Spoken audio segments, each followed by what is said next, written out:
Cuando queráis podemos. Buenos días a todos, buen día. Hoy tenemos la suerte de contar con el doctor Xavi Merino del Hospital Vall d'Hebron de Barcelona. Él es radiólogo abdominal con amplia experiencia en resonancia magnética y nos va a hablar de lesiones quísticas pancreáticas, el punto de vista del radiólogo. Al final de la presentación habrá tiempo seguramente de responder dudas y preguntas. Si queréis podéis hacer las preguntas en el chat o en la sección de preguntas y respuestas. Y nada más, cuando quieras, Xavi, muchas gracias. Muchas gracias, Ana, por la presentación. Agradeceros al doctor Pedraza y a vosotros, pues, el que me invitéis otra vez a la plataforma, pues, en esta ocasión para hablar de lo que son las lesiones quísticas pancreáticas. La charla, como decía antes, durará aproximadamente 30 minutos y básicamente es intentar dar una visión general de lo punto de vista del radiólogo sobre los quistes pancreáticos, porque vamos a hablar de de las lesiones quísticas pancreáticas. Básicamente hay dos motivos.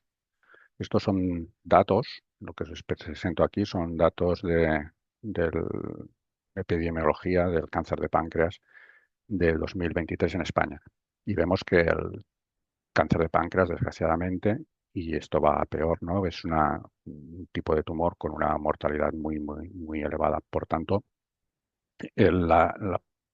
si tenemos la opción de detectar el cáncer de páncreas en una fase inicial o somos capaces de detectar las lesiones precursoras de este cáncer de páncreas, pues será rentable para disminuir esta incidencia del cáncer.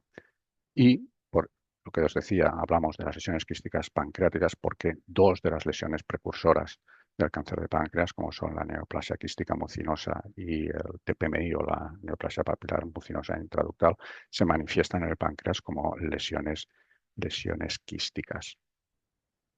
Y por otro lado, hablamos de las lesiones quísticas de páncreas porque son terriblemente prevalentes, son lesiones muy frecuentes.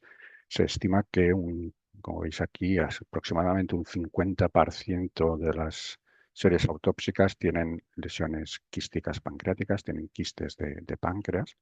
Y en un estudio que hicieron solo basándose en hallazgos de RM, de colangio RM, la prevalencia y el tamaño de los quistes iba aumentando con la edad. Y el rango de prevalencia iba desde pacientes muy jóvenes de un 2% hasta un 12, 14, 15% en pacientes de mayor edad. El resumen es que en la confluencia de estas dos situaciones, ¿no? El interés que hay por detectar alguna lesión precursora de cáncer de páncreas y de esta alta prevalencia, es que nos vemos aquí en lo que sería un tsunami, ¿vale? Nos vemos eh, avasallados por una gran cantidad de quistes que tenemos que controlar, que diagnosticamos en nuestros servicios. Pero bueno, que esto lo podemos trasladar a otros servicios, ¿no? Las consultas del clínico, del cirujano de páncreas también están inundados por esta que dicen que es como una enfermedad tecnológica. Pero aquí no acaban los problemas. Es que quizás, y es más importante, es que desgraciadamente sabemos muy poco de los quistes de páncreas, aunque nos parezca mentira, realmente sabemos poco, pues porque lo que sabemos está terriblemente sesgado. Todas las publicaciones, la mayoría de publicaciones que existían hasta ahora estaban basadas en series que eran quirúrgicas. El páncreas, lo sabemos, es una localización que retroperitoneal, que es de difícil acceso para realizar estudios de anatomía patológica o para hacer biopsias. Y a diferencia de otras entidades, de otros órganos, del hígado o del riñón, pues lo que os decía, al final, mucho de lo que sabemos solo se basa en pacientes o en series que han acabado en la cirugía. Y se intenta evitar, por otro lado, la cirugía pancreática porque es un tipo de cirugía que está ligada a una mortalidad no despreciable. Entonces, la cirugía se limita a aquellas lesiones que son sintomáticas o que se consideran con un riesgo muy alto de degenerar a malignidad. Y esto lo que provoca es un importante sesgo en lo que sabemos. Y sabemos poco. Y lo que sabemos es clásico y seguramente ya todos conocen.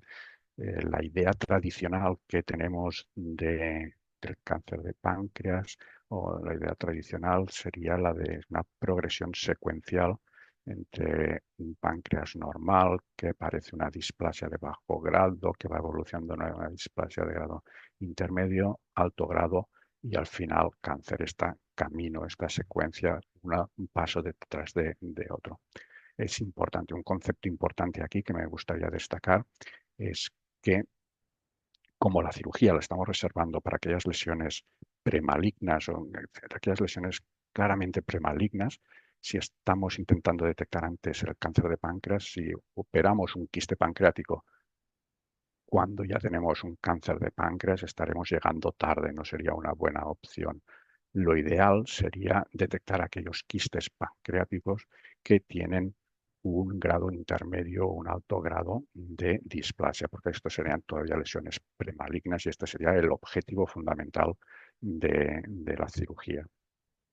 Spoiler, esta sería lo que, ¿no? Esta vía tradicional clásica secuencial es la clásica que conocemos, pero como os decía, cada vez existe más evidencia de que existen otras vías de progresión entre la neoplasia quística, el TPMI y el cáncer de páncreas. No solo pueden ser una vía secuencial, sino que a veces una mutuación diverge y hace cáncer de páncreas o simplemente en el páncreas pueden existir diferentes mutaciones que a veces den el TPMI en otro punto del páncreas, dar el cáncer de la neoplasia, el adenocarcinoma ductal. En resumen, la visión del radiólogo no diferenciará mucho del resto de especialistas y es que tenemos una avalancha de pacientes o de estudios con quistes de páncreas y que no sabemos muy bien cómo van a evolucionar. Es en este contexto en el que entran con gran ímpetu ya desde hace tiempo. Yo creo que la primera guía que existió sobre las lesiones quísticas pancreáticas se remontaba al 2006 o a principios sí, del 2000. El problema es que diferentes grupos de expertos con una evidencia discutible, porque como hemos visto antes, se basan en series que son básicamente quirúrgicas y sesgadas, van publicando, cada sociedad va publicando su guía de manejo. Y tenemos aquí simplemente pues, las 4 últimas guías de las sociedades más importantes desde el 2015, la Asociación de los Gastroenterólogos, la ACR, un grupo europeo de estudio de lesiones quísticas pancreáticas en el 18, que era una de las guías que utilizábamos hasta hace poco, y recientemente, el año pasado, pues la Asociación Internacional de Páncreas, Neuropancreatology, publicó las últimas guías, que son las de Kioto, que son las que utilizamos habitualmente, por lo menos en nuestro entorno. Eh, Dado este caos, ¿qué guía es la que utilizas, ¿no? Pues es difícil escoger. Y es difícil escoger porque, ya para empezar, cada una de las guías se aplica a situaciones totalmente diferentes, mientras que, por ejemplo, solo para ilustrarlo, ¿no? La guía europea se aplica a cualquier tipo de quiste pancreático, ya sea sintomático o asintomático. Pero es que las guías de los gastroenterólogos, ¿vale? Aplican también a cualquier quístico, lesión quística pancreática, pero excluyen específicamente a aquellos pacientes con alto riesgo de desarrollar un cáncer de páncreas. La ACR, bueno, pues como eran lesiones incidentales, solo aplica a lesiones incidentales, a lesiones quísticas. Y las guías de Kioto, ¿vale? Las de la Sociedad Internacional de Páncreas, aplica solo a las neoplasias quísticas mucinosas, perdón, a los TPMI. Es un caos, son confusas, cada una dice algo.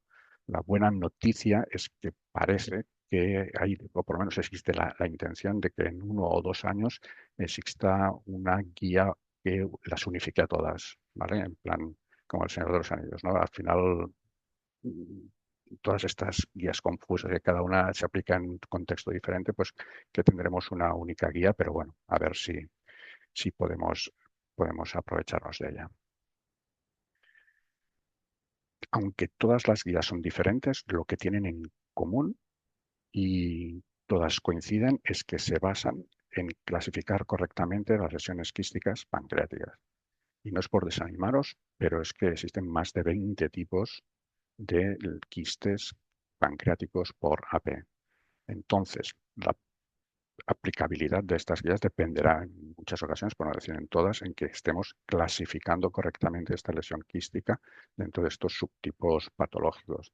Y sorprendentemente, la precisión de las pruebas de imagen en la identificación y en la caracterización de los quistes pancreáticos es más baja de lo que pensábamos. En las series más antiguas hablaban pues, del TC, pues esto, aproximadamente el 50% la precisión que tendríamos por las pruebas de imagen. Os presento aquí un trabajo que es antiguo, desde 2014, pero que hacía hincapié en esto, ¿no? En la baja precisión que tenían las pruebas de imagen para etiquetar correctamente los quistes pancreáticos, pero que teníamos herramientas para aumentar esta precisión. La primera era combinar diferentes técnicas, no solo utilizar el TC o la RESO, sino ambas. Incluir el estudio con ecografía endoscópica, la ecoendoscopia, y quizás lo que era más importante era añadir los datos clínicos y analíticos del líquido del quiste pancreático. Cuando ibas juntando, ¿no? Cuando estos quistes pancreáticos se valoraban de forma en su conjunto, en el contexto clínico, pues la precisión diagnóstica aumentaba muchísimo. Incluso llegaba a llegar hasta un 60, perdona, un 70, un 80%.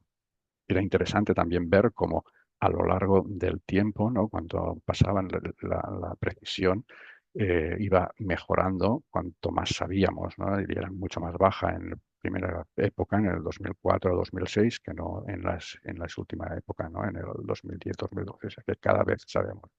Las buenas noticias es que, aunque la precisión no sea excesivamente buena, es que los errores son clínicamente relevantes, son realmente bajos y no están alrededor llegan a estar alrededor de un 8%. Y un ejemplo típico de estas lesiones quísticas que no deberíamos operar, pero que acabamos operando, serían un quiste linfoepitelial como este que les estoy presentando aquí, en un paciente de 59 años, hombre, esta gran lesión quística, polilobulada, con septos y con este contenido nodular heterogéneo en su interior, que no eran más que las bolas de queratina de este quiste linfoepitelial que afectaba a la cola pancreática.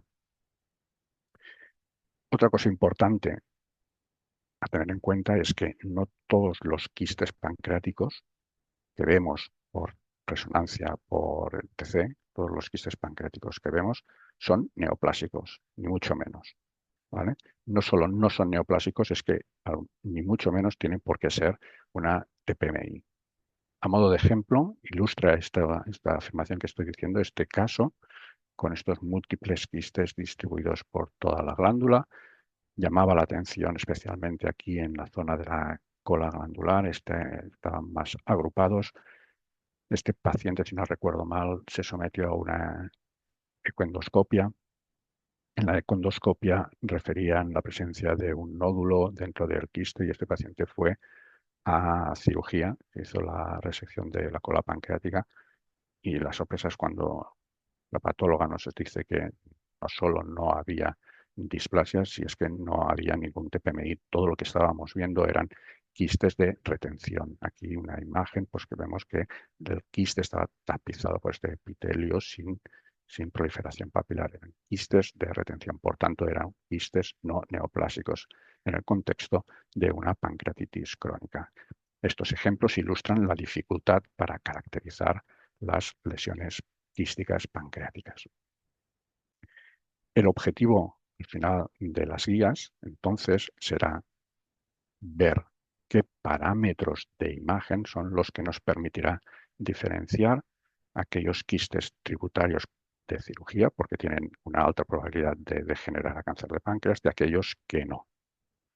Y es aquí donde entran las guías con sus parámetros relativos y que en teoría nos permitirán diferenciar, pues por ejemplo, estos quistes arracimados que vemos aquí en la cola, que se parecen mucho a estos que están localizados en la cabeza glandular, pues que aunque semiológicamente se parecen mucho, habrá algún dato, como en este de aquí, por ejemplo, que tenía este pequeño nodulito que captaba contraste, pues que aumentaba la posibilidad de que correspondiera a un cáncer de páncreas.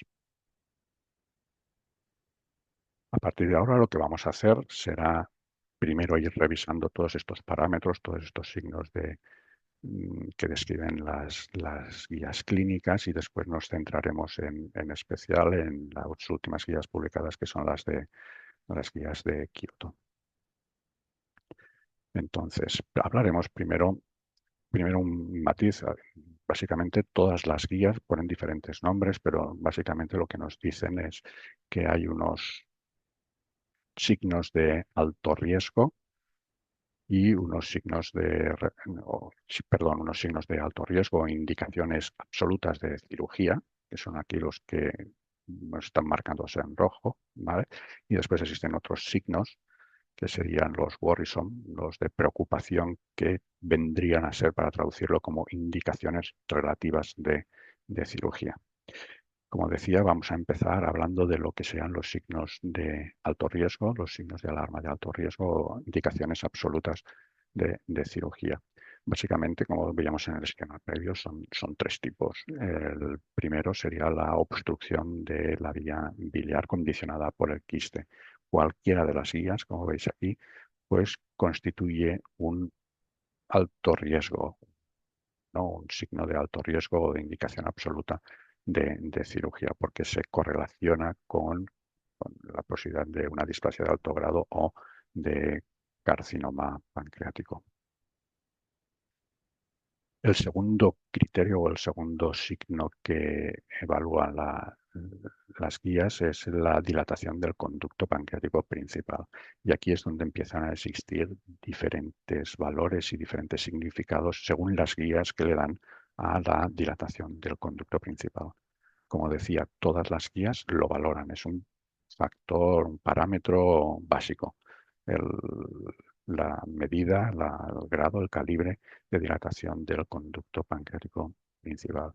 MIPAS es un clásico porque es fácil de evaluar, es fácil de medir, es fácil de reproducir. Sin embargo, su valor es relativo. Y es relativo pues porque existen discrepancias según las guías en dónde ponemos el umbral, dónde ponemos el cutoff, hasta qué punto este calibre del conducto pancreático principal es claramente indicativo de que existe un cáncer de páncreas o una displasia de alto grado. Parece ser que el punto más óptimo estaría en esta zona, que sería en los 10 milímetros. A partir de los 10 milímetros ya sería un buen predictor de que estuviéramos ante una displasia de alto grado o de un cáncer de páncreas. Sin embargo, por el resto de diámetros, entre los 5 y 9 milímetros, la dilatación aislada, esta dilatación aislada entre 5 y 9 milímetros del conducto pancreático principal, conlleva un riesgo importante de hacer un diagnóstico erróneo, ¿de acuerdo?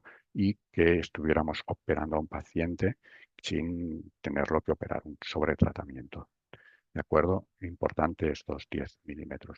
Una cosa interesante es que parece ser que en los TPMIs de conducto principal, el cutoff, el umbral, podría variar en función de la localización del TPMI en el conducto. No es lo mismo un TPMI de conducto principal en la cabeza pancreática que este mismo TPMI, pero en la cola pancreática, y el calibre del ducto podría ser un poquito menor cuando se localiza en el cuerpo y en la cola glandular. Otra cosa importante a tener en cuenta en cuanto a la dilatación del conducto pancreático principal es que tiene un valor relativo como hallazgo aislado en los pacientes en los que estamos siguiendo. Un paciente que está en seguimiento por un quiste pancreático o por varios quistes pancreáticos, como este ejemplo de aquí, pues la aparición o la progresión de la dilatación del conducto pancreático principal tiene un valor relativo y no es infrecuente que se asocien a la ausencia de displasia de alto grado, como este paciente que al final era un paciente, bueno, es un paciente recomendado, el médico de la casa. Todo el mundo se puso nervioso cuando vimos que en el control les iba progresando esta dilatación del conducto pancreático principal. Fue a cirugía y como ven aquí, pues no sobretratamos a este paciente. Y es que una cosa importante que debemos tener en cuenta es que la dilatación del conducto pancreático principal no implica que el TPMI, que las papilas estén localizadas en el conducto pancreático principal. Probablemente lo que estaba pasando en este caso es que los quistes iban, o las papilas del TPMI de rama, que correspondían a estos quistes que vemos distribuidos por toda la glándula, van secretando moco y este moco lentamente ha ido dilatando el conducto pancreático principal. Por tanto, como hallazgo aislado, la dilatación del conducto pancreático principal en paciente con seguimiento, cuidado. Y por último, si continuamos hablando de los signos de alto riesgo, pues tenemos que hablar del nódulo mural o de las masas asociadas a los quistes pancreáticos. Como veis, todas las guías los consideran y básicamente todas también lo consideran como un signo de alto riesgo. No existe consenso en cuanto al tamaño del nódulo dentro del quiste como para considerarlo como un nódulo mural. El valor predictivo positivo de detectar un nódulo mural dentro del quiste que capte o que tenga restricción en las secuencias de difusión es elevado, tiene un valor predictivo del 62%. Aisladamente es de los que tiene más valor.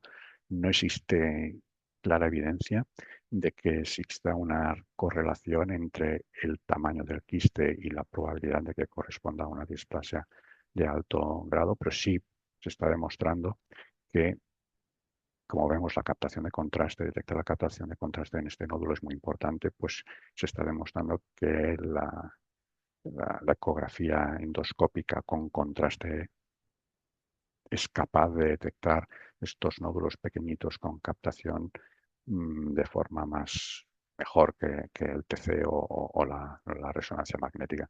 En este ejemplo de aquí, pues básicamente este nódulo pequeño de unos 10 milímetros que no tenían traducción en las secuencias no tiene captación, pues estaríamos hablando de una cosa totalmente diferente. Y si hablamos ya, pasaríamos a hablar ahora de los que serían los datos de preocupación o las indicaciones relativas y lo que todas las guías, o prácticamente en todas las guías, consideran como un criterio de preocupación o consideran como un parámetro a tener en cuenta es el tamaño de los quistes. De nuevo, el umbral o el cutoff del tamaño del quiste es arbitrario y, como veíamos antes en la imagen anterior, pues cambia en función de las guías. Básicamente, en el momento actual, se está ¿no? La diferencia está en los 3 centímetros o en los 4 centímetros, pero es que incluso, como veremos después, las últimas guías todavía hacen como una subclasificación por debajo de estos 30 milímetros. Pero más que el problema de poner un umbral, el problema que creo yo que existe es que no está estandarizado, ¿vale? En este caso de aquí, por ejemplo, vemos una lesión poliquística en la cabeza del páncreas, aquí pequeños quistes, esa racimada, y un quiste mayor, que es el tamaño del quiste que hemos de valorar. La flecha roja, que es el eje mayor del quiste de mayor tamaño, o hemos de condicionar sumar todos los quistes. Bueno, la importancia de que dos cosas. Por un lado, hacer una estandarización, midámoslo como queramos, pero que todos los que estamos haciendo con los controles de los quistes lo hagamos igual en este estudio. Después de la estandarización, a las 12 semanas, fijaros cómo la curva, ¿no?, estaba como más agrupada. Las mediciones eran mucho más reproducibles. Y después también esto nos ilustra la importancia de, siempre que sea posible, hacer una captura de la medición que estemos haciendo del quiste y enviarla al PACS para que pueda ser reproducible en el siguiente radiólogo que vaya a estar haciendo el control del quiste.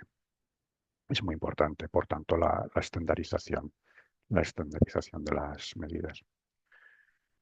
De todas maneras, como un signo aislado, el valor del tamaño del quiste cada vez está más en duda. El tamaño del quiste parece ser que nos daría más información de cronicidad, de la edad de este quiste. Cada vez son más los artículos, los papers, que sugieren que la velocidad de crecimiento es el factor más importante, es más importante que el tamaño en sí. De hecho, es frecuente ver que los quistes a lo largo del tiempo van creciendo de forma lenta. Lo que es más preocupante es cuando existe un rápido crecimiento. En este punto es donde necesitamos más estudios no quirúrgicos, ¿no? Estudios longitudinales para poder definir cuál es la velocidad de crecimiento que nos tiene que preocupar. En el momento actual están, según las guías, pues esto entre los 3 y los 5 milímetros de 5 milímetros años, 2,5 suele ser el valor, que nos suele preocupar más. Este paciente, como veis aquí, va creciendo lentamente, pero al final apareció aquí, vemos el nódulo mural y el engrosamiento de sus paredes. Al final apareció una displasia de alto grado y un adenocarcinoma. Y por último hay otros signos que su valor es dispar según las guías, que ya entrarían todos dentro del grupo de los hallazgos de preocupación y que no vamos a entrar en ellos porque, como decía antes, esperemos que en poco tiempo venga una guía ya para unificarlos a todos. Lo que sí me gustaría ahora es entrar en detalle un poquito a hablar de la última guía, que es de la guía de Kioto, de la Asociación Internacional de Páncreas. Y por esto, porque es la última guía y un poco es lo que por lo menos nosotros utilizamos más en nuestro centro. Lo primero que me gustaría remarcar es lo que hace referencia a las técnicas de imagen. Las técnicas de imagen que podemos utilizar para control de los quistes no se limitan exclusivamente a la resonancia magnética. ¿Vale? También en el mismo valor, pues el estudio con TCI en las guías incluyen, en esta última guía, incluyen también la posibilidad de hacer el estudio con ecografía endoscópica. Ya hemos visto los signos de alto riesgo, son exactamente los mismos que hemos estado viendo antes, ¿no? La ictericia obstructiva, el nódulo mural que capte de más de 5 milímetros y después la dilatación del conducto pancreático principal de más de 10 milímetros. Si incluyen estas guías, pues si el paciente tiene una citología positiva. De nuevo, los signos de preocupación o los de riesgo relativo, pues que no solo son los de imagen, que hemos visto algunos antes, sino que también son clínicos.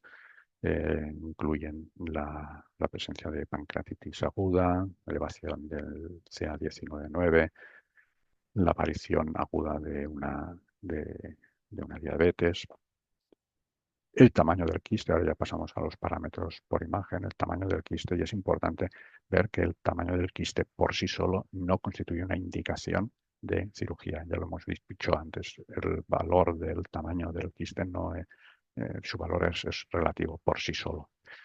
Y estaría en el resto de hallazgos que hemos ido viendo antes, ¿no? Un nódulo que sea pequeño o unas paredes que sean gruesas, el conducto que esté entre los 5 y los 10 milímetros, aquella dilatación que no te deja muy tranquilo, pero tampoco puedes asegurar que sea claramente indicativa de cirugía, la presencia de adenopatías o cambios bruscos en el calibre del conducto pancreático principal con signos de atrofia, y incluye lo que decíamos antes, ¿no? La velocidad de crecimiento del quiste pancreático. Y una cosa importante también que incluyen en las guías, y me centro aquí ahora, es en la asociación de diferentes signos de preocupación que le darían valor y podrían llegar a sumar para poder hacer, no para pasar al paciente a la cirugía. Básicamente esto sería lo que nos dicen las guías. De todas maneras, una cosa importante que tenemos que tener en cuenta es que los pacientes o los páncreas con quistes pancreáticos, valga la redundancia, tienen mayor probabilidad, tienen mayor prevalencia de cáncer de páncreas, ya sea sincrónico o metacrónico. Por tanto, y es muy importante, y no dejo repetirlo a los residentes cuando están con nosotros, es muy importante controlar el quiste, muy importante, pero no dejemos de mirar el resto de la glándula. Hemos visto antes, cuando hacíamos la introducción, que teníamos aquella vía secuencial de adenoma hasta adenocarcinoma, pero existían otras vías. Y quizás lo que nos está diciendo un quiste de páncreas es que esa glándula está más predispuesta a desarrollar cáncer de páncreas en otra localización. La similitud sería a lo que vendría a ser la cirrosis hepática y el hepatocarcinoma. ¿De acuerdo? Son glándulas que tienen mayor tendencia a desarrollar cáncer de páncreas. Por tanto, miremos muy bien el resto de la glándula. Y llegamos al seguimiento, ¿no? Si este paciente o este paciente con un quiste pancreático no es tributario de la cirugía, pues se incluirá en un protocolo de seguimiento. Y aquí ya es el acabose. Aquí las diferentes guías ya dicen cada uno diferentes periodos de seguimiento, existe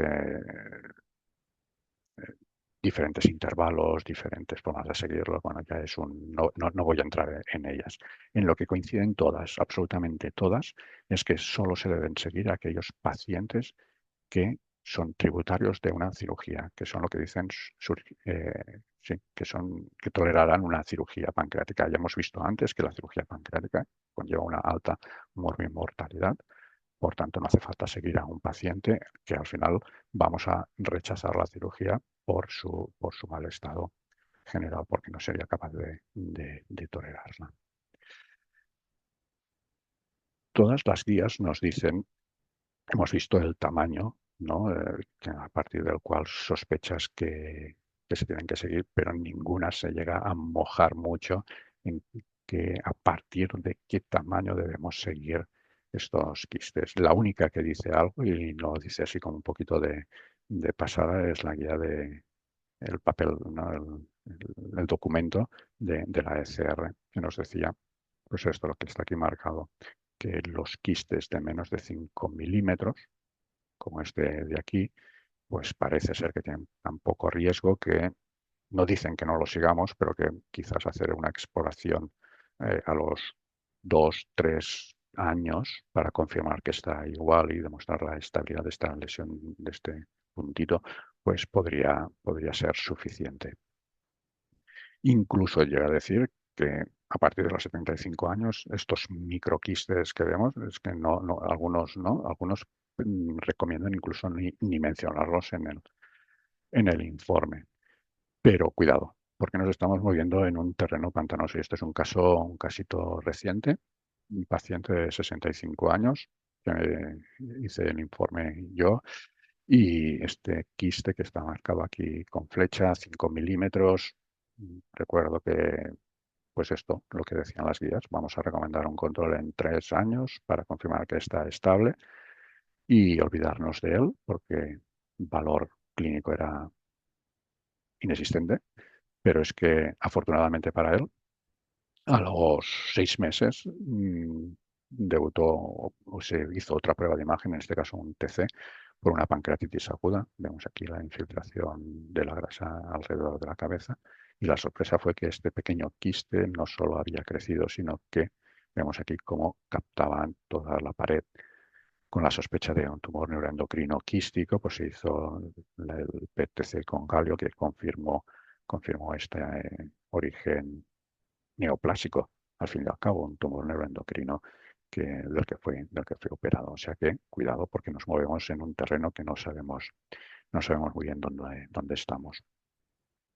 Entonces, ¿qué es lo que nos dice las guías de Kioto respecto a la vigilancia? Pues una cosa interesante es que propone diferentes intervalos y periodicidades de seguimiento en función del tamaño de los quistes y abre la puerta por fin a por lo menos considerar, ¿no? el finalizar el seguimiento y propone que en los quistes de pequeño tamaño que han estado estables durante 5 años, pues acabar, ¿no?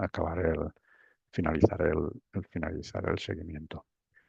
Pero de nuevo nos estamos moviendo en un terreno pantanoso, porque está demostrado que la ausencia de signos de alarma no excluye la posibilidad de que se desarrolle un cáncer de páncreas o que en el futuro se desarrollen signos de alerta.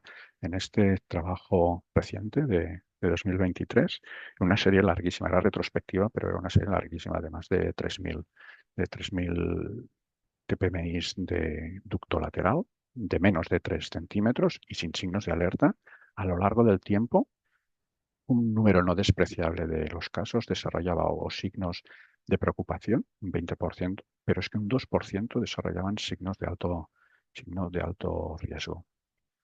Por tanto, la clave está en detectar cuáles son aquellos grupos de quistes en los que, evidentemente, el riesgo cero de desarrollar cáncer de páncreas no va a existir, pero que tengan el mismo riesgo que la población general de desarrollar cáncer de páncreas. Y parece ser tenemos indicios de que, o por lo menos según este trabajo, que existirían dos poblaciones de TPMIs de ducto lateral que serían de bajo riesgo. Por un lado, en pacientes de más de 65 años con quistes pequeños o muy pequeños, de menos de 15 milímetros y que están estables 5 años, un poco lo que decíamos antes con las guías de Kioto, entraría bastante en este esquema, o en aquellos quistes de menos de 3 centímetros, pero pacientes ya de edad avanzada de 75 años.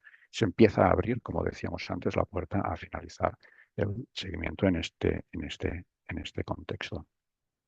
Nada, ¿cómo hacer el seguimiento? Pues cada vez existe más interés en utilizar protocolos abreviados, porque básicamente lo que, como decíamos antes, es lo que vamos a buscar sería, la pregunta que nos plantea el clínico sería buscar cambios rápidos que existen en el quiste pancreático, por tanto, nos podríamos ahorrar el hacer un estudio completo de páncreas con contraste en este contexto y hacer estudios más reducidos con, bueno, existen diferentes propuestas eh, más rápidas, pero todas incluyen pues estas secuencias T2 y la secuencia colangio-RM. Nosotros en nuestro centro también incluimos la secuencia de difusión, pero es importante que siempre tendría que existir un estudio basal con contraste endovenoso, aunque utilicemos después las secuencias abreviadas. Y por último es que en el contexto que he intentado transmitiros de estos quistes que vamos haciendo seguimientos que tenemos que valorar diferentes, ¿no? El tamaño, la aparición de dilatación del conducto, pues es importante. Yo creo que aquí sí que es importante pues tener como un informe, no diré estructurado, o por lo menos semiestructurado o como un checklist de aquellos datos que son importantes que debemos valorar y que facilitarán la vida después del radiólogo que vendrá para informar el siguiente control. Las plantillas y los checklists de las cosas que deberíamos incluir en el informe son muchas. Recientemente hace pocos meses, en la Sociedad Catalana de Páncreas, pues en una jornada de actualización, pues presentó un documento y bueno, que aquí lo presento básicamente lo que nos plantea es, pues esto decir, la localización, el tamaño, la morfología, la presencia o no de septos, el nódulo mural, la calcificación, si estamos en un TC, si comunica o no comunica con el conducto pancreático principal, etcétera, etcétera, etcétera. Referir muchas veces son múltiples, pues, ¿no? Estos quistes nos deberíamos centrar al quiste con las características más preocupantes o el de mayor tamaño. Y de nuevo, lo que decía antes, intentar siempre que sea posible, pues, guardar la imagen en el PACS para que sea estandarizado y que sea lo más reproducible posible. Pues a modo de conclusión, un poco, pues esto, recordar que sabemos poco y que la imagen tiene sus limitaciones y no todo lo que parece un TPMI, un NPMI, es un NPMI. No todos los quistes que vemos en el páncreas son quistes potencialmente neoplásicos. Y también sabemos poco y el valor relativo de las guías clínicas eh, tienen su valor, no son grandes dogmas. Falta la guía unificada, que nos facilitará mucho la vida, a ver si en el futuro próximo ya llega. Importantísimo el contexto clínico. No es lo mismo un quiste pancreático en un paciente que fuma o que no fuma, o si tiene un alto riesgo de desarrollo genético, de un alto riesgo genético de desarrollo de cáncer de páncreas. No es lo mismo, la misma imagen en diferente contexto clínico es totalmente diferente. Y después la necesidad de herramientas adicionales, no solo la imagen, ¿no? Incluir en la valoración de los quistes, pues los datos clínicos, incluir la imagen, incluir otras técnicas de imagen como la ecoendoscopia, y es aquí donde existen últimamente más avances, ¿no? Ya sea pues el uso de contraste, el uso de técnicas especiales para conseguir material, etcétera, etcétera, etcétera.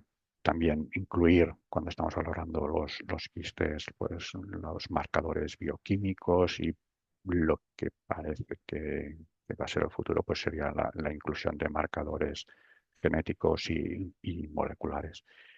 Y bueno, a mí el tiempo siempre se me hace muy corto cuando estoy hablando. No sé si a vosotros se os ha hecho largo, pero no sé si tenéis alguna pregunta. Agradeceros la atención y no sé si queréis preguntar alguna cosa o...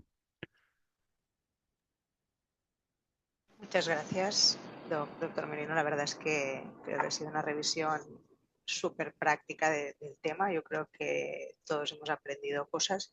Y bueno, en el chat hay algunas preguntas y varias felicitaciones.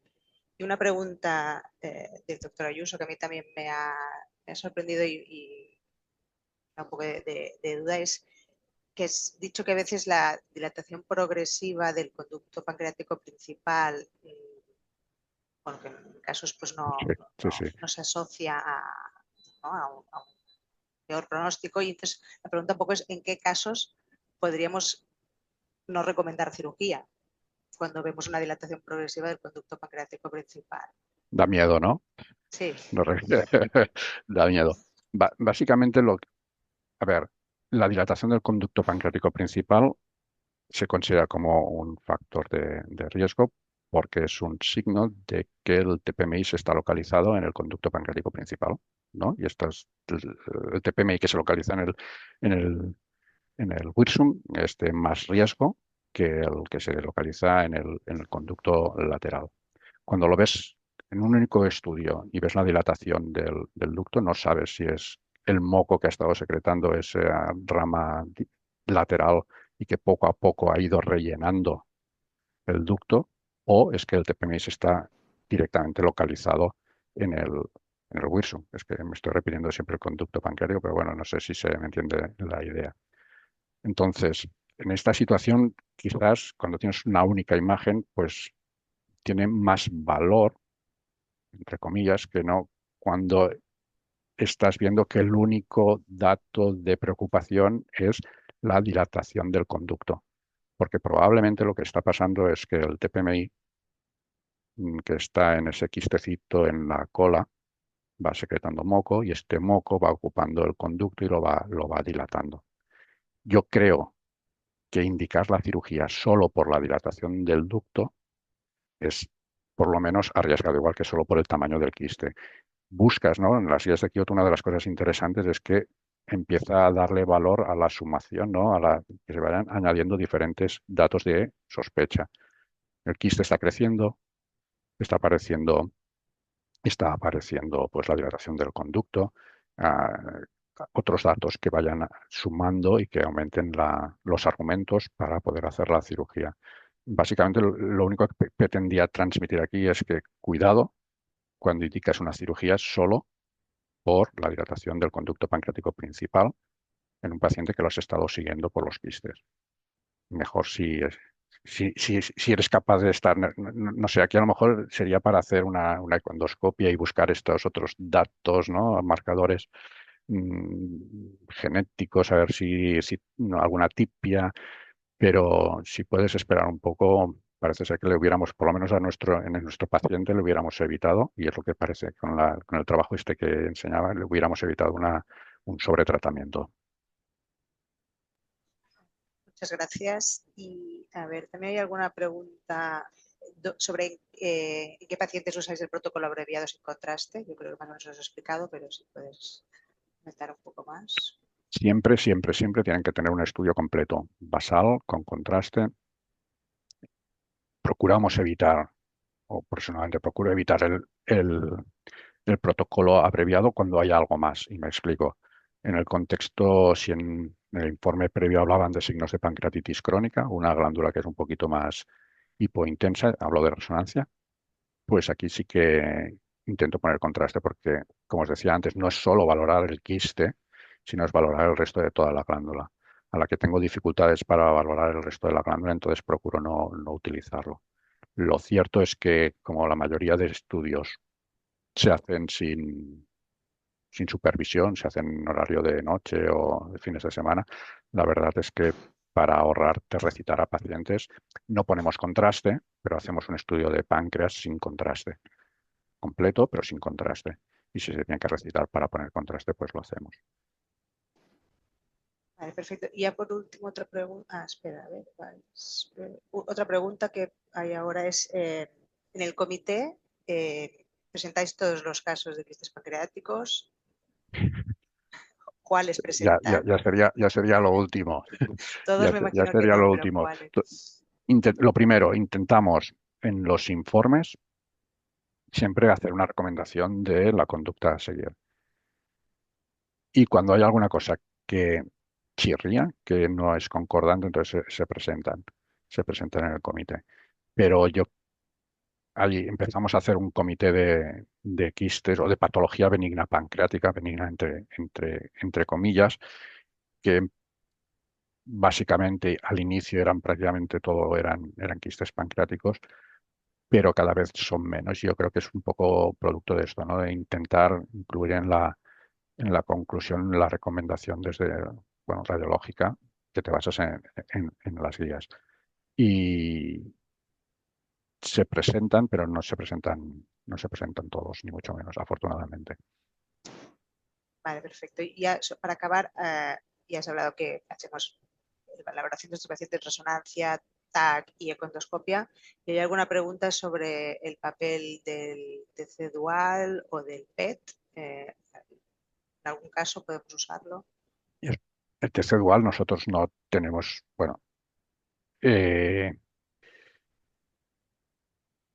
no tenemos agenda para hacer controles de quistes de páncreas. Básicamente, el TC dual pues lo podrías aprovechar como colateral en pacientes con patología oncológica que le estás haciendo por otro motivo, pues que le haces el estudio en STC, pero no tenemos, no lo utilizamos. Y el PET-TC, pues de nuevo, como una herramienta adicional para tener más argumentos para llevar al paciente a cirugía, pues bueno, pero tampoco no utilizamos ni mucho menos, ni mucho menos.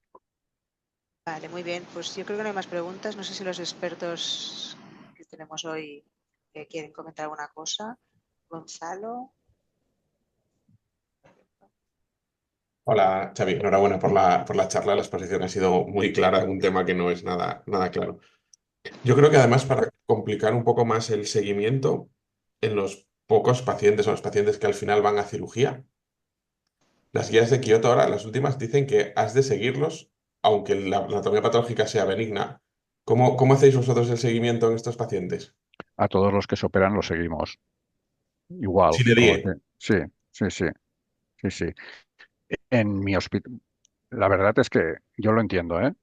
Pero dejar de seguir a pacientes en los que te están, ¿no? Es como dejarías de seguir a una cirrosis hepática, pues como que no, aunque lo hayas, ¿no? De hecho la seguimos, aunque hayas hecho el tratamiento local, pues esta glándula que parece, es que cada vez existe más evidencia de que es una glándula predispuesta a desarrollar cáncer de páncreas, pues los continuamos siguiendo, sí, sí.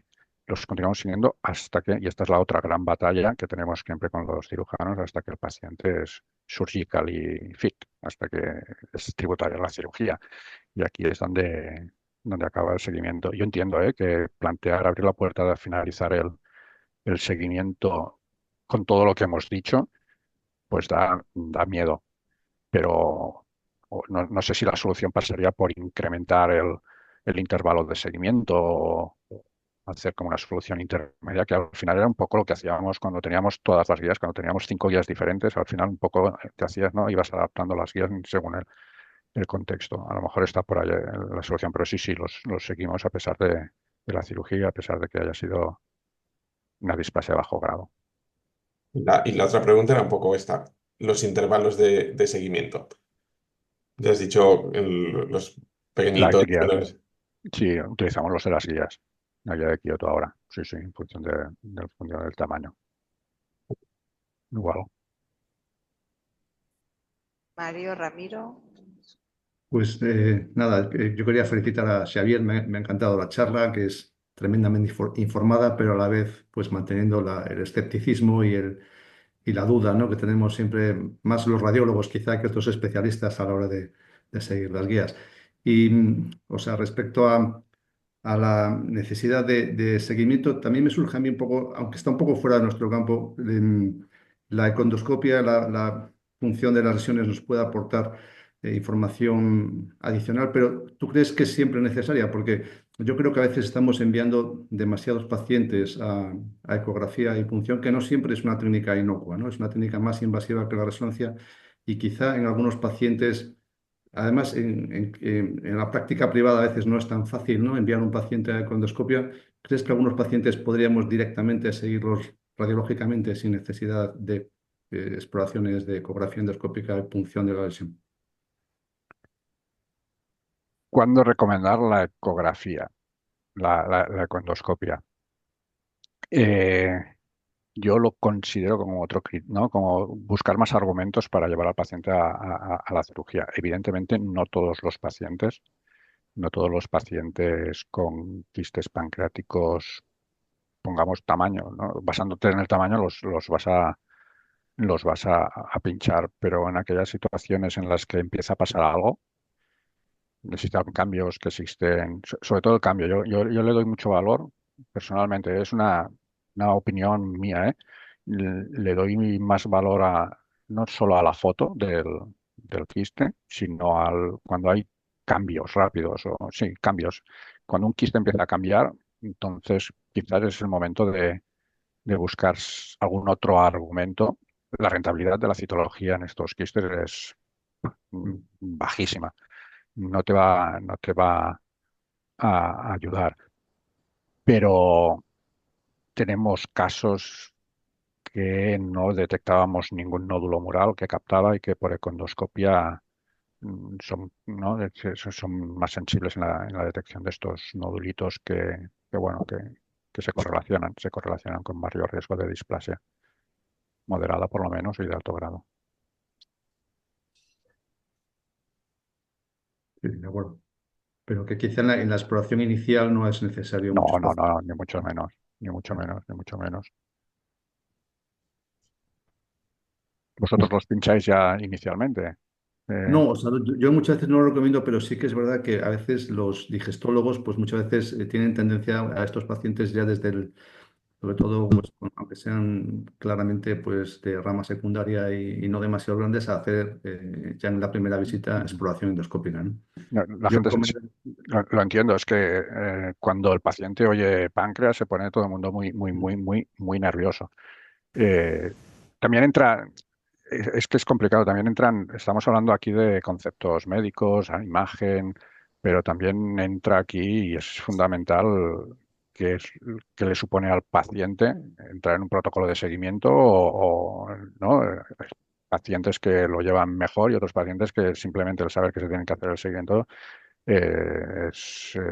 les genera más estrés que el propio quiste, o sea que es todo un poco complejo.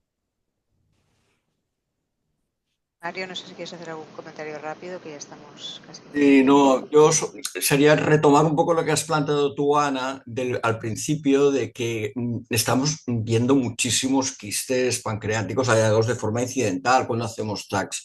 Entonces, ¿hasta qué punto, preguntó a Xavi, sigue las recomendaciones, o no recomendación, sino la posibilidad de ni leer esos quistes? ¿O bien hay que en una lesión de un paciente de 70 años, de 5 milímetros o menor, hay que recomendar resonancia? Ya sé que Xavi ha puesto el ejemplo del neuroendocrino, Yes. pero ¿qué hacemos? Porque es que si no, es una luz de resonancias. Sí, sí, sí. Yo la verdad es que lo siento, pero estoy haciendo la ley del péndulo, ¿eh?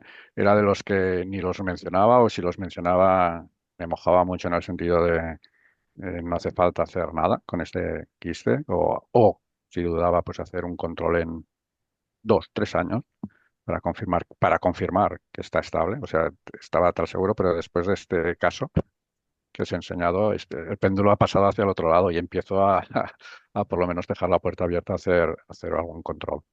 No lo sé, Mario. No lo sé. No sé cuál es la solución. Quizás no es mala opción, lo de recomendar un control en 2 años, un periodo largo, ¿no? Para confirmar que está estable, y entonces sí ya decir, escucha, olvídate ya de este quiste que además es pequeño. Sería lo que, ¿no? De las últimas diapositivas, ¿no? A ver si somos capaces en los estudios estos longitudinales de larga duración, a ver si nos permiten detectar cuáles son estos quistes, estos pacientes con quistes que son de bajo riesgo o de riesgo similar al del resto de la población, ¿no? Quistes muy, muy pequeños y quistes que son estables. Cuando tengas estos dos parámetros, ya no hará falta hacer un control cada 6 meses para este quiste, ¿no? Tendrás tres, 4 rezos y asegurarás que esta lesión es estable, y ya podrás olvidarte en un paciente de 65 años. 75 años todavía menos. Todavía menos. Muchas gracias y felicidades por la charla. Gracias. Pues si queréis, damos paso al director, que seguro que os hace un resumen de la Bueno, presentación. pues muchísimas gracias, Ana, por tu excelente moderación. Muchas ganas también, Ramiro Méndez, Gonzalo Tardáguila y Mario Payés. Me han gustado mucho todos vuestros comentarios. Y Xavi, como siempre, una sesión nueva tuya espectacular. Yo creo que nos ha gustado mucho a todos. Creo que la conclusión que pones al final diciendo todas las limitaciones que tenemos con el diagnóstico de entrada con el paciente, todas las limitaciones que tenemos con la evolución dinámica que tienen estos pacientes y todas las limitaciones que tenemos con las miles de guías de práctica clínica que tenemos, refleja al final tu mensaje de que quizás es un reto que tenemos que seguir trabajando. No sé si tú eres optimista, ¿tú crees que esto en los siguientes años, Xavi, nos vamos a poner de acuerdo todo, vamos a hacer esta maravillosa guía guideline única de todo el mundo y todos vamos a poner sentido Es- común con inteligencia artificial y todo? ¿Tú eres optimista, Xavi, Eso, o no? ¿Eh? eso espero. Espero que esta guía nos ayude, y espero también que en el tema de la inteligencia artificial, por lo menos como, no para etiquetar las lesiones, que yo creo que aquí nos va a costar, sino para estandarizar el seguimiento, ¿no? Para rápidamente pues ir, ¿no? Detectar aquellas lesiones que están estables, que no están estables, detectar los cambios. Yo creo que aquí la inteligencia artificial aquí sí que nos ayudará mucho, mucho, mucho. Perfecto, pues muchísimas gracias, Xavi. Seguro que con Ana contamos más contigo en el siguiente futuro. Y simplemente recordar a la audiencia que mañana tenemos a la doctora Verónica Martín, que nos va a hablar de lesiones glenohumerales en la inestabilidad del hombro. Estáis todos invitados, que tengáis un gran día. Gracias, Xavi, gracias, Ana, gracias, Ramiro, gracias, Gonzalo, gracias, Mario, gracias, Dani. Que tengáis un gran día. Un saludo a Gracias a todos. vosotros. Venga. Dios.